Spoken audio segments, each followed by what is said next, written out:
आज का session start हो रहा है। जो भी कैंडिडेट जुड़ चुके हैं लाइक शेयर कर दीजिएगा, और जो कैंडिडेट जुड़ चुके हैं अपनी नोटबुक भी साथ में रखिएगा, ताकि जो भी पॉइंट आपको इंपॉर्टेंट लगे वो मेंशन कर लीजिएगा, क्योंकि हर पॉइंट और हर क्वेश्चन से रिगार्डेड की पॉइंट्स में आपको बताता हूं जहां से आपका 100% क्वेश्चन बनेगा। चलेगा, आज के सेशन का पहला क्वेश्चन है आपका 32 नंबर क्वेश्चन।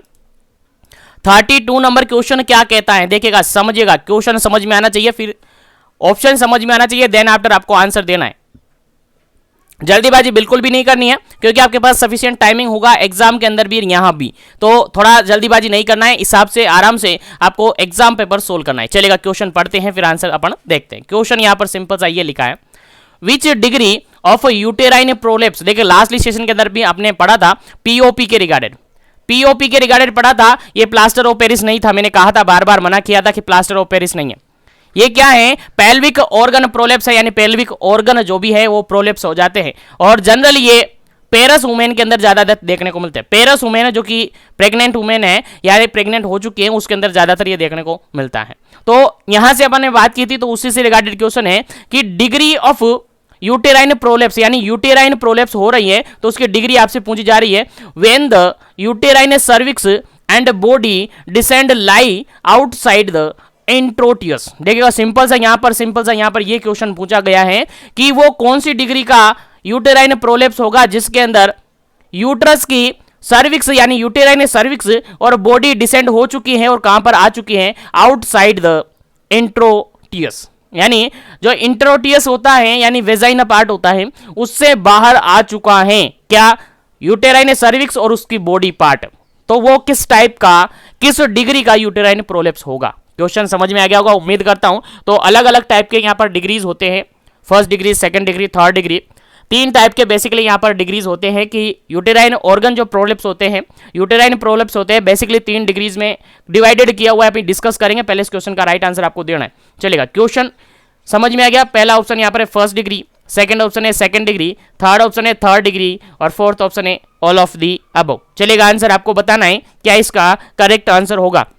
क्वेश्चन सिंपल सा ये कहा गया है कि यूटेराइन प्रोलेप्स होगा, यूटेराइन प्रोलेप्स हुआ है जिसके अंदर आपके यूटेराइन सर्विक्स और उसकी बॉडी पार्ट डिसेंड होकर कहां आ चुकी है, इंट्रोटियस के पास आ चुकी है, यानी इंट्रोटियस के आउटसाइड आ चुकी है, आउटसाइड ऑफ दी इंट्रोटियस, इंट्रोटियस के आउटसाइड आ चुकी है। तो किस टाइप का और किस डिग्री का यूटेराइन प्रोलेप्स होगा। आंसर फटाफट से कमेंट कीजिएगा, उसके बाद इसका करेक्ट आंसर भी बताया जाएगा, इसके रिगार्डेड आपको इंपॉर्टेंट पॉइंट भी बताए जाएंगे। चलेगा, जल्दी कीजिएगा क्या इसका करेक्ट आंसर होगा। चलेगा, इस क्वेश्चन की अगर बिल्कुल अपन बात करते हैं, इस क्वेश्चन की बिल्कुल अगर अपन बात करते हैं तो इस क्वेश्चन का राइट आंसर होगा आपका option number C. Option number C बिल्कुल करेक्ट आंसर होगा। थर्ड डिग्री यूटेराइन प्रोलेप्स होगा जिसके अंदर से यूटेराइन सर्विक्स, जिसके अंदर से यूटेराइन सर्विक्स और उसका बॉडी पार्ट डिसेंड हो जाता है, और डिसेंड होकर कहां आ जाता है, आउटसाइड ऑफ द इंट्रोटियस आ जाता है, आउटसाइड आ जाता है। तो थर्ड डिग्री यूटेराइन प्रोलेप्स होगा। कौन सी डिग्री होगा, थर्ड डिग्री यूटेराइन प्रोलेप्स होगा, जिसको जनरली प्रोडेंशिया कहा जाता है, प्रोडेंशिया भी कहा जाता है, और जनरली इसको कंप्लीट प्रोलेप्स भी कहा जाता है, कंप्लीट प्रोलेप्स भी कहा जाता है। अब आपका आंसर ये होगा सर फर्स्ट डिग्री और सेकंड डिग्री में क्या होता है, तो चलेगा एक बार से देख लेते हैं, नजर घुमा लेते हैं फर्स्ट डिग्री और सेकंड डिग्री के अंदर होता क्या है। चलेगा, अलग अलग टाइप से जेनाइटल ऑर्गन जो है वो प्रोलेप्स हो सकते हैं। बेसिकली अगर यूटेराइन प्रोलेप्स की बात करें, यूट्रस की बात करें, तो बेसिकली 3 डिग्री में ये प्रोलेप्स होता है।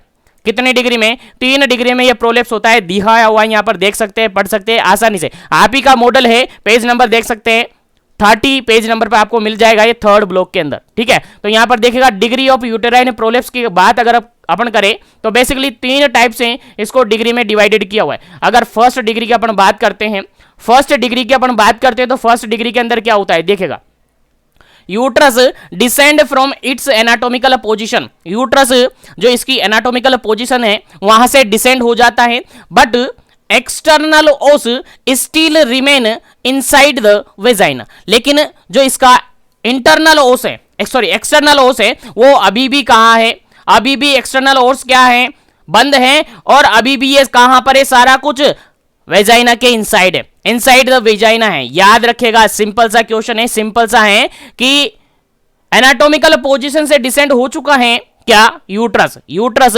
एनाटॉमिकल पोजीशन से डिसेंड हो चुका है, लेकिन अभी भी वो वेजाइना के अंदर ही है। कहां है?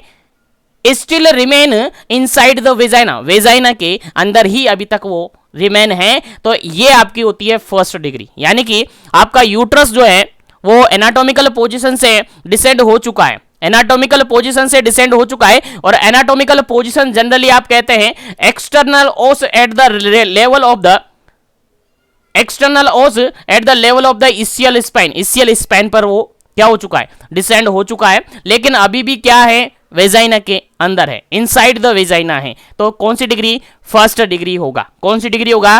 फर्स्ट डिग्री होगा।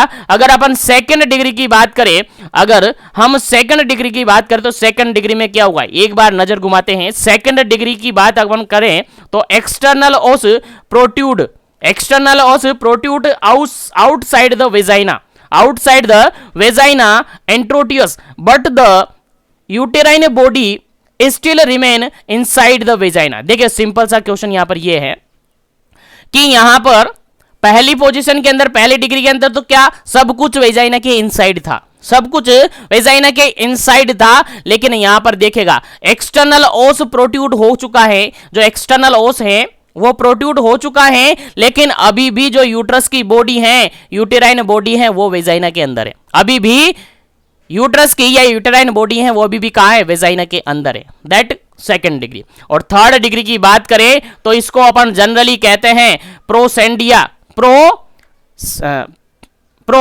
प्रोसीडेंसिया कहा जाता है। किसको कहा जाता है? इसको थर्ड डिग्री को जनरली प्रोसीडेंसिया कहा जाता है या फिर कंप्लीट प्रोलेप्स कहा जाता है, जिसके अंदर आपका यूटेराइन सर्विक्स और आपकी बॉडी डिसेंड होकर कहां आ जाती है? आउटसाइड द एंट्रोटियस आ जाती है, आउटसाइड द एंट्रोटियस आ जाती है। दैट इज कंप्लीट प्रोलेप्स और that is third degree of uterine prolapse.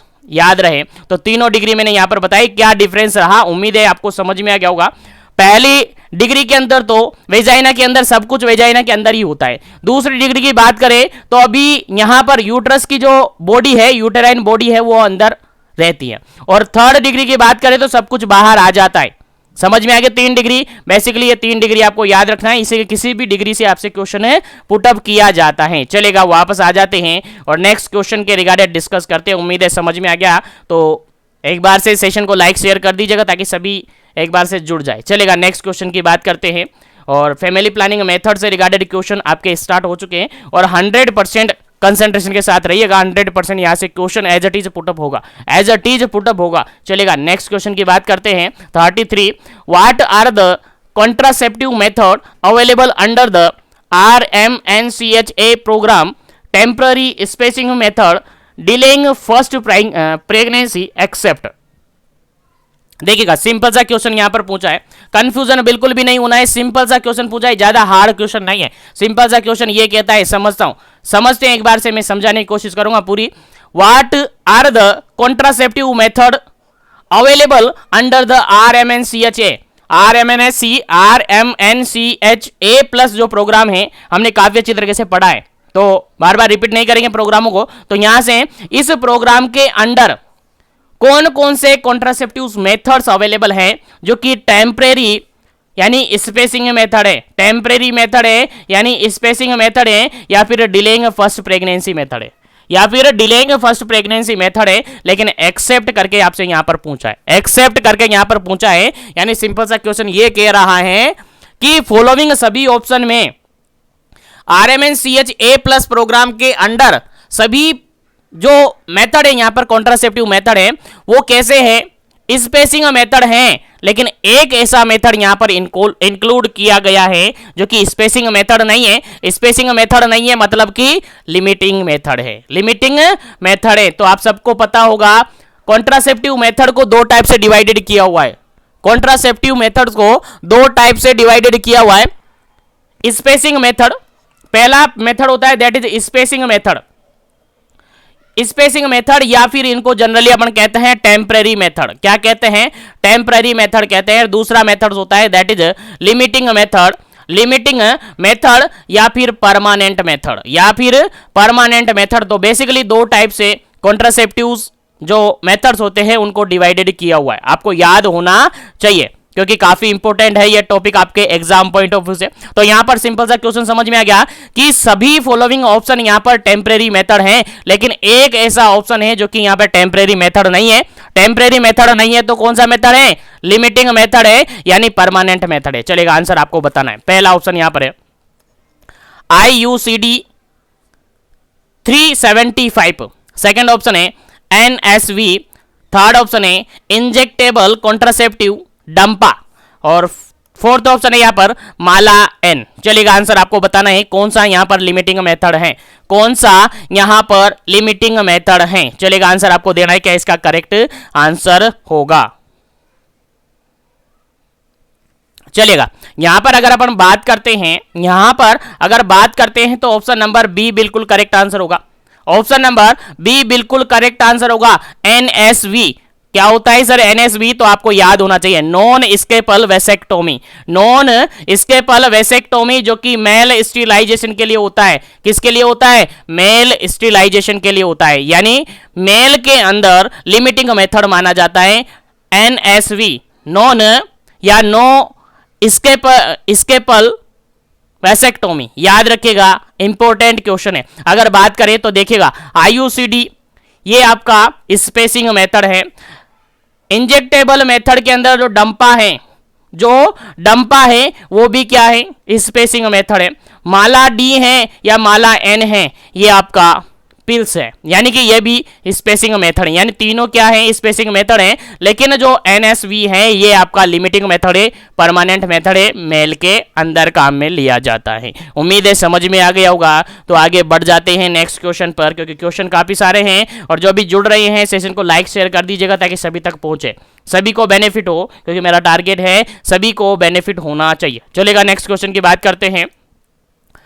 Question है सिंपल सा 34 नंबर क्वेश्चन क्या कहता है? What are the contraceptive method available under the RMNCH A+ programme, temporary spacing method या delaying first pregnancy method?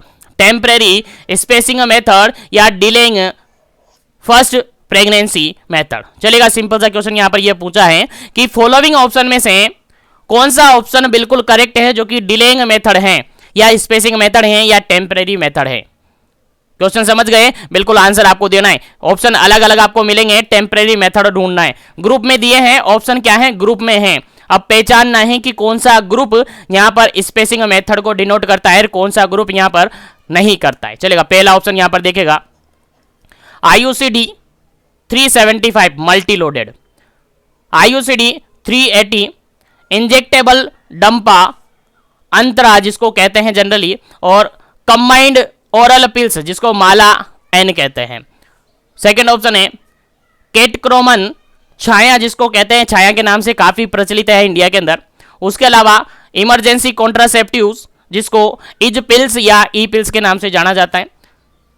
Progesterone only pills जिसको POP के नाम से जाना जाता है, और माला मेल कॉन्डम जिसको निरोध के नाम से जाना जाता है। और थर्ड ऑप्शन है यहां पर tubectomy vasectomy IUCD 375 multi loaded IUCD 380A प्रोजेस्टोन only pills और मेल कंडोम निरोध जिसको कहते हैं। और उसके अलावा फोर्थ ऑप्शन है यहां पर A एंड B। चलेगा, आंसर आपको देना है, क्या इसका करेक्ट आंसर होगा।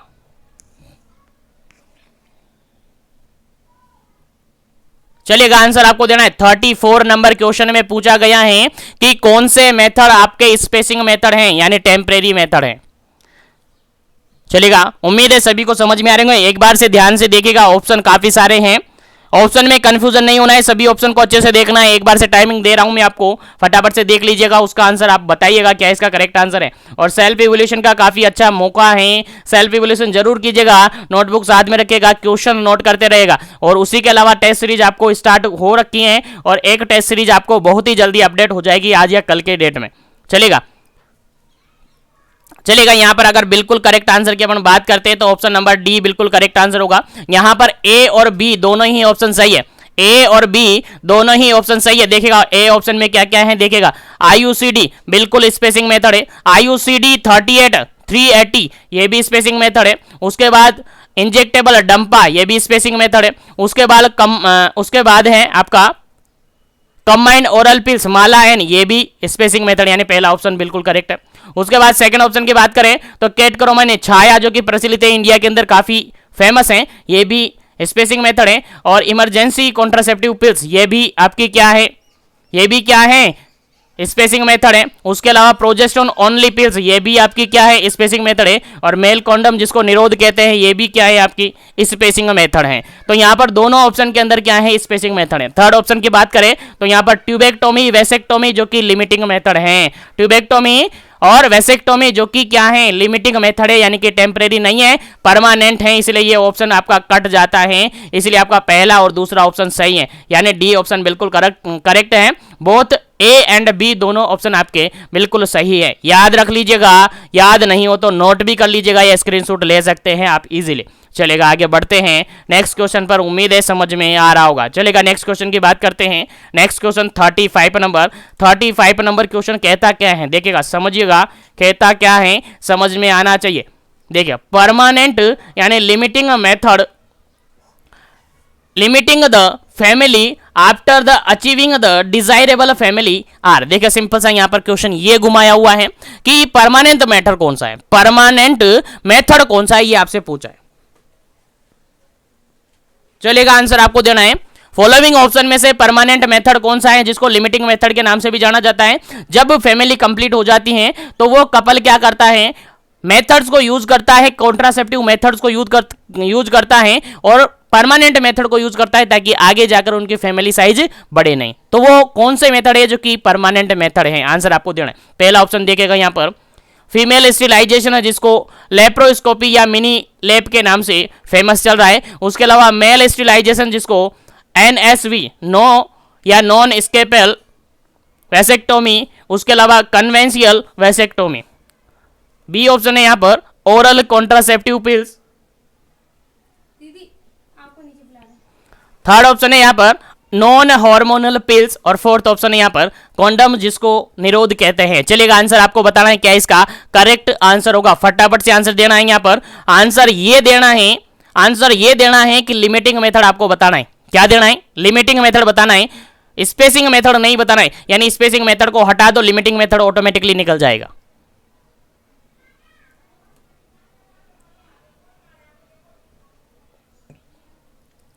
चलिएगा, यहां पर अगर बिल्कुल करेक्ट आंसर की बात करें तो देखिएगा, डी ऑप्शन जो कि कॉन्डम है, जिसको जनरली निरोध कहते हैं, ये स्पेसिंग मेथड है। उसके बाद आप बात करें तो नॉन हार्मोनल जो पिल्स होती हैं, यानी कि ओरल पिल्स होती है, ये भी क्या है, निरोध, ये भी क्या है, एक तरीके से क्या है, परमानेंट नहीं है, स्पेसिंग मेथड है। उसके अलावा ओसीपी, ओरल कॉन्ट्रासेप्टिव पिल्स, ये भी क्या है, स्पेसिंग मेथड है। लेकिन पहला जो ऑप्शन है आपका, ये आपका टेम्परेरी मेथड नहीं है, ये आपका क्या है, परमानेंट मेथड है, लिमिटिंग मेथड है। इसके अंदर लिमिट किया जाता है, देखेगा, फीमेल के लिए स्पेशली लेप्रोस्कोपिक और मिनी लेप किया जाता है, मेल के लिए स्पेशली एनएसवी और कन्वेंशियल वैसेक्टोमी किया जाता है।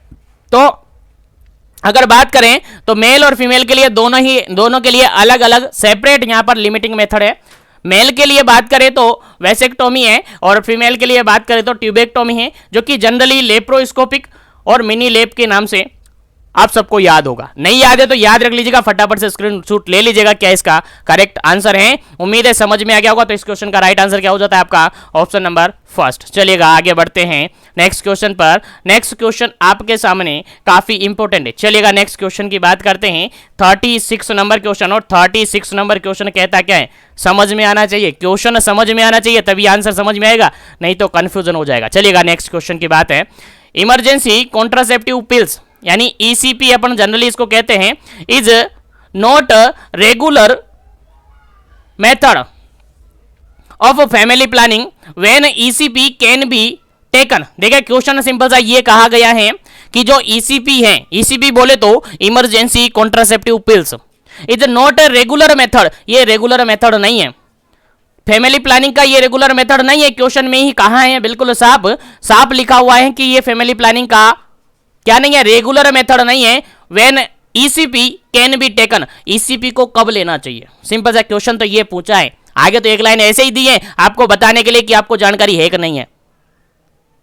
लेकिन अगर आप जीवन एजुकेशन के साथ जुड़े तो आपको जानकारी है, आपको पता है, आपने पढ़ लिया है, ठीक है। तो रेगुलर मेथड नहीं है, यहां पर क्वेश्चन ये पूछा है कि इसको यूज कब करते हैं, इसको लेना कैसे है, वो आपसे पूछा है। अब आंसर आपको देना है कि लेना कैसे है, ईसीपी को, इमरजेंसी कॉन्ट्रासेप्टिव पिल्स को लेना कैसे है, आंसर आपको देना है। पहला ऑप्शन यहां पर देखिएगा, पहला ऑप्शन है single dose is taken soon as possible after the unprotected intercourse. Second option है 2 tablet dose is taken soon as possible after the unprotected intercourse. Third option है 3 tablet dose is taken soon as possible after the unprotected intercourse.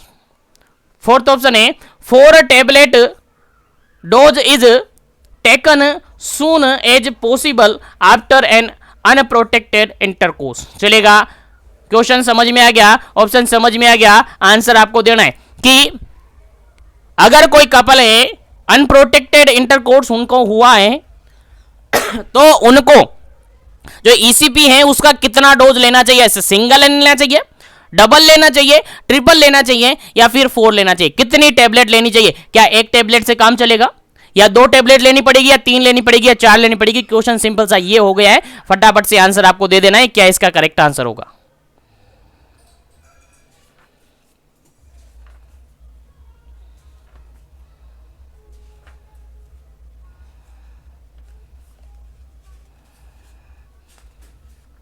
चलेगा, अगर यहां पर simple सा अपन कहे कि ECP जो है यानी इमरजेंसी कॉन्ट्रासेप्टिव जो पिल्स ली जाती हैं, अगर अनप्रोटेक्टेड इंटरकोर्स हुआ है तो सिंगल डोज लेनी है, केवल और केवल सिंगल डोज लेनी है, सिंगल डोज से काम हो जाएगा। केवल कितनी डोज लेनी है, सिंगल डोज से लेनी है, सिंगल डोज लोगे काम हो जाएगा। बिल्कुल, single dose is given as soon as possible after the unprotected intercourse. बिल्कुल, अनप्रोटेक्टेड इंटरकोर्स है तो सिंगल डोज लेनी है, सिंगल डोज से काम हो जाएगा। और ये ईसीपी सभी जगह अवेलेबल हो जाएगी आपको, सब सेंटर पीएससी और हायर लेवल पर आपको ये अवेलेबल हो जाएगी, ठीक है। तो याद रखिएगा सिंगल डोज, केवल सिंगल डोज यहां पर अवेलेबल करवाई जाती है, याद रखिएगा, इंपॉर्टेंट क्वेश्चन है। चलेगा, आगे बढ़ते हैं नेक्स्ट क्वेश्चन, और यहां से 101% आपसे क्वेश्चन पुटअप हो सकता है आपके एग्जाम के अंदर। चलेगा, 37 नंबर क्वेश्चन है। 37 नंबर क्वेश्चन कहता क्या है समझते हैं। Under the national family welfare programme copper T was introduced in 2002 with efficacy up to 10 year. देखिए क्वेश्चन यहां पर सिंपल सा ये पूछा है कि under the national family welfare programme जो कॉपर टी है, जिसको इंट्रोड्यूस किया गया है अप्रोक्सीमेटली कहां पर 2002 के समथिंग, जिसकी एफिकेसी अप टू 10 साल है, एफिकेसी अप टू 10 ईयर है, वो कौन सा कॉपर टी है, वो कौन सा कॉपर टी है जिसकी 10 साल तक एफिकेसी रहती है, यानी 10 साल तक वो काम करता है। बताइए कौन सा कॉपर टी होती है ऐसी जो कि 10 साल तक काम आती है। चलेगा, पहला ऑप्शन यहां पर है copper T 390A, second option है copper T 380A, third option है कॉपर टी 370A और फोर्थ ऑप्शन है कॉपर टी 360A। चलिएगा, आंसर आपको बताना है कौन सी कॉपर टी ऐसी हैं जो कि 10 साल तक इफेक्टिव रहती हैं, 10 साल तक काम करती हैं। आंसर आपको देना है फटाफट से, क्या इसका करेक्ट आंसर होगा। चलेगा, अगर अपन बात करते हैं कॉपर टी की, तो कॉपर टी यहां पर 380A, option number B, option number B बिल्कुल करेक्ट आंसर है। कॉपर टी 380A टाइप की जो कॉपर टी हैं वो 10 साल तक 10 ईयर तक इफेक्टिव रहती हैं। याद रहे 10 ईयर तक इफेक्टिव रहती है, भूलना नहीं है। चलेगा, आगे बढ़ जाते हैं नेक्स्ट क्वेश्चन पर, क्योंकि क्वेश्चन बहुत सारे हैं और करने बहुत सारे हैं और ब्लॉक भी पूरा करना है। चलेगा, और लाइक शेयर करते रहेगा। जो भी कैंडिडेट नए जुड़ते हैं चैनल को जरूर से सब्सक्राइब कर लीजिएगा, ताकि इसी तरीके से कंटिन्यू सेशन आपको मिलता रहे, कंटिन्यू आप स्टडी करते रहे और आपका एग्जाम इजीली क्लियर कर पाए। चलेगा, नेक्स्ट क्वेश्चन की बात करते हैं। सेम क्वेश्चन है, चेंज केवल 5 ईयर किया है, चेंज केवल मैंने क्या किया है 5 ईयर किया है, बाकी सब कुछ सेम है। देखिएगा, under the national family welfare programme copper T with the efficacy up to the 5 year, 5 साल की एफिकेसी 5 ईयर की एफिकेसी है किस कॉपर टी की, 5 साल तक इफेक्टिव है कौन सी कॉपर टी, आंसर आपको बताना। पहला ऑप्शन यहां पर देखिएगा copper T 345 multi loaded, second option है copper T 355 multi loaded, third option है कॉपर टी 365 मल्टी लोडेड और फोर्थ ऑप्शन है copper T 375 multi loaded. 375 multi loaded, याद रखिएगा इंपॉर्टेंट क्वेश्चन है यहां पर, आपके एग्जाम पॉइंट ऑफ व्यू से काफी इंपॉर्टेंट है, आपको याद होना चाहिए। चलेगा, जल्दी बताइएगा क्या इसका करेक्ट आंसर है, फिर इसके रिगार्डेड आपको इंफॉर्मेशन दी जाएगी, आपको समझ में आना चाहिए। चलेगा, याद होना चाहिए आपको इससे रिगार्डेड।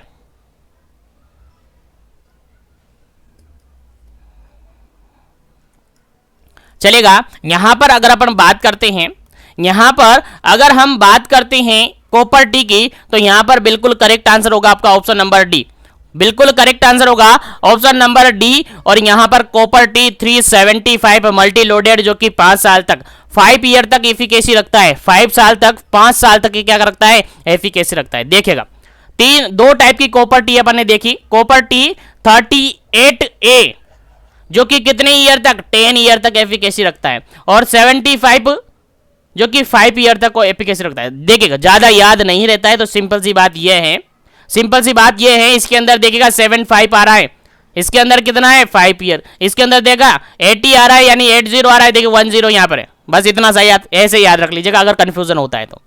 बाकी आपको एक्यूरेट याद होना चाहिए, 380 है जो कि 10 ईयर तक एफिकेसी रखता है और 375 है जो कि 5 ईयर एफिकेसी रखता है।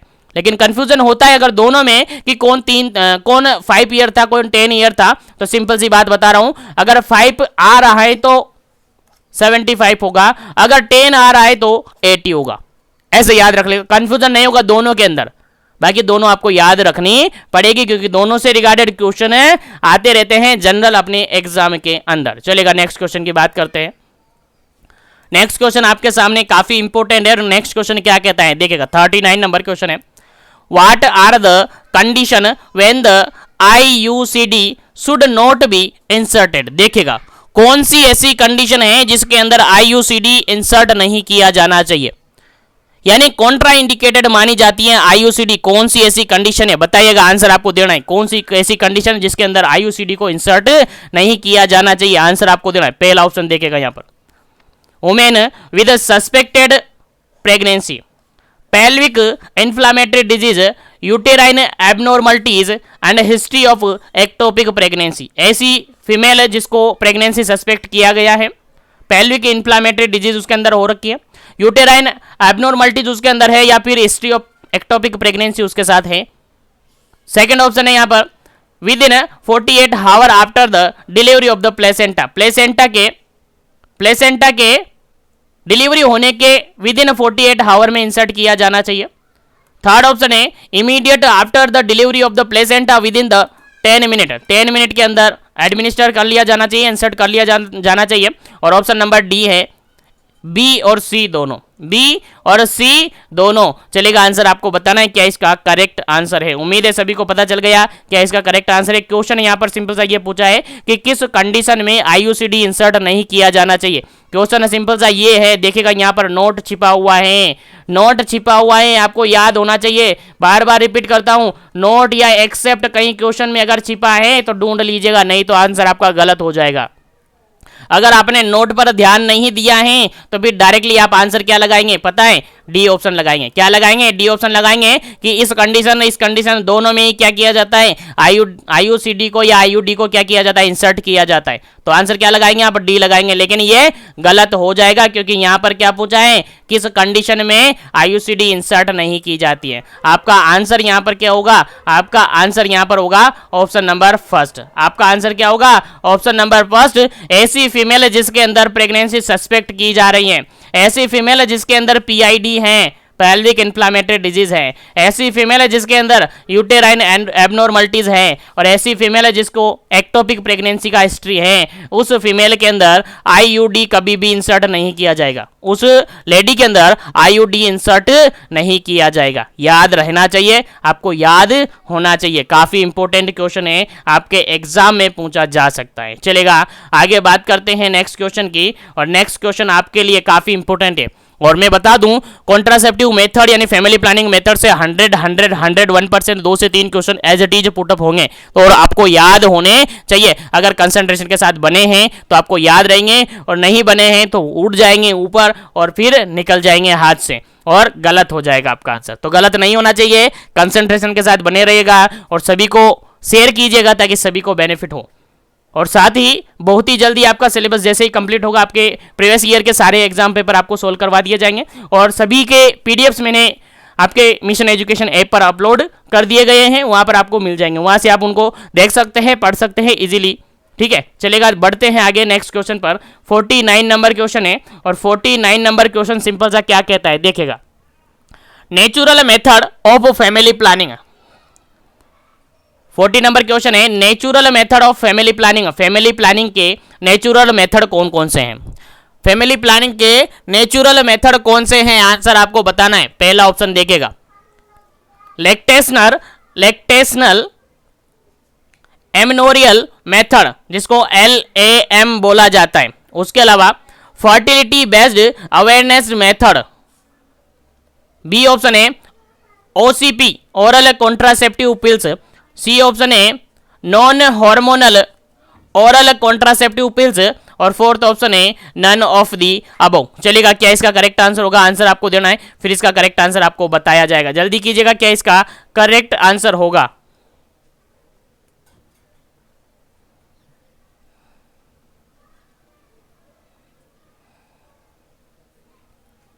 चलेगा, यहां पर अगर बिल्कुल करेक्ट आंसर की अपन बात करें, 40 नंबर क्वेश्चन के बिल्कुल करेक्ट आंसर की अगर अपन बात करते हैं, तो इस क्वेश्चन का बिल्कुल करेक्ट आंसर होगा आपका, बिल्कुल करेक्ट आंसर होगा option number A. Option number A बिल्कुल करेक्ट आंसर होगा, क्योंकि नेचुरल मेथड के अंदर कौन कौन आता है, बिल्कुल बेसिकली 2 मेथड्स काम में लिए जाते हैं नेचुरल मेथड के अंदर। देखिएगा कौन कौन से, एक तो LAM लैक्टेशनल एमनोरियल मेथड्स काम में लिया जाता है, लैक्टेशनल एमनोरियल मेथड्स काम में लिया जाता है, यानी after the delivery of the baby 6 week तक लेडी क्या करवाती है, 6 मंथ तक क्या करवाती है लेडी, एक्सक्लूसिव ब्रेस्ट फीडिंग करवाती है। लेकिन बेसिकली अगर बात करें लैक्टेशनल एमनोरियल की, लैक्टेशनल एमनोरिया जो नेचुरल मेथड है उसको 6 वीक तक अप्लाई होता है, 6 वीक तक ये बढ़िया आराम से काम करता है, बिल्कुल याद होना चाहिए। 6 मंथ तक वैसे काम कर सकता है, 6 मंथ तक जब तक फीमेल ब्रेस्ट फीडिंग करवाती है तब तक ये काम होता है, लेकिन 6 वीक काफी इफेक्टिव ये माना जाता है। याद रहे, इंपॉर्टेंट क्वेश्चन है, आपके एग्जाम पॉइंट ऑफ व्यू से आपके एग्जाम में पूछा जा सकता है, याद रहे, भूलना नहीं है। ठीक है, तो 6 मंथ तक जनरली इसको काम में लिया जाता है, बट 6 वीक काफी इफेक्टिव उसको माना जाता है। उसके अलावा फर्टिलिटी बेस्ड अवेयरनेस मेथड्स होते हैं, फर्टिलिटी बेस्ड अवेयरनेस मेथड होते हैं, जिसके अंदर जनरली अपन बात करें तो BBT आता है, जिसके अंदर अपन बात करें तो BBT आता है। BBT क्या होता है सर, BBT होता है basal body temperature, basal body temperature method. इसके अंदर क्या किया जाता है, इसके अंदर जो लेडी होती हैं एक टेम्परेचर मेजर करती हो, टेम्परेचर मेजर करती है, डेली वो टेम्परेचर मेजर करती है, और टेम्परेचर मेजर करती हैं तो डेली उसको क्या न क्या मिलता है, थोड़ा बहुत अल्टरेशन मिलता है। और ओवुलेशन के टाइमिंग की अगर हम बात करते हैं, ओवुलेशन के टाइमिंग की अगर बात करते हैं तो नॉर्मल टेम्परेचर से 0.5 से 1 डिग्री फ़ारेनहाइट का डिफरेंस देखने को मिलता है, और यहां से लेडी को पता चल जाता है कि ओवुलेशन हो चुका है, ओवुलेशन हो चुका है। फिर लेडी क्या करती हैं, प्रिवेंशन रखती हैं कि अब सेक्सुअल एक्टिविटी नहीं करे। ठीक है, तो वहां से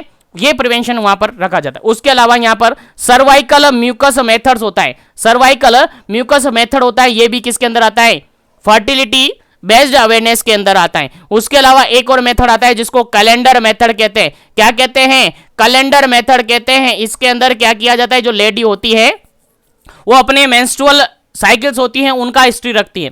8 से 10 मेंस्ट्रुअल साइकिल का हिस्ट्री लेडी के पास होना चाहिए एटलीस्ट। उसके अकॉर्डिंग वो लार्जेस्ट और शॉर्टेस्ट जो पीरियड होता है उसमें से लेस माइनस करके कैलकुलेट करके वहां से वो क्या निकालती है, डेज निकालती है, डेज दिन निकालती हैं और उसके अकॉर्डिंग उससे सेप मेथड्स माना जाता है। तो ये बेसिकली मेथड्स होते हैं जिनको नेचुरल मेथड के नाम से जाना जाता है। और नेचुरल मेथड है, इसमें किसी भी प्रकार का कोई केमिकल्स का यूज नहीं किया जाता है, किसी भी प्रकार का कोई मेडिकल यूज नहीं किया जाता है। तो बेसिकली यहां पर फर्स्ट ऑप्शन बिल्कुल करेक्ट है। नेचुरल मेथड के अंदर एक तो LAM है और दूसरा फर्टिलिटी बेस्ड अवेयरनेस है। ठीक है, याद रखिएगा। ओरल कॉन्ट्रासेप्टिव मेथड्स यहां पर नेचुरल मेथड नहीं है, ये भी नेचुरल नहीं है और नन ऑफ दी तो वैसे ही कट जाता है। तो इस क्वेश्चन का राइट आंसर क्या होता है आपका? ऑप्शन नंबर फर्स्ट है। उम्मीद है समझ में आ गया होगा।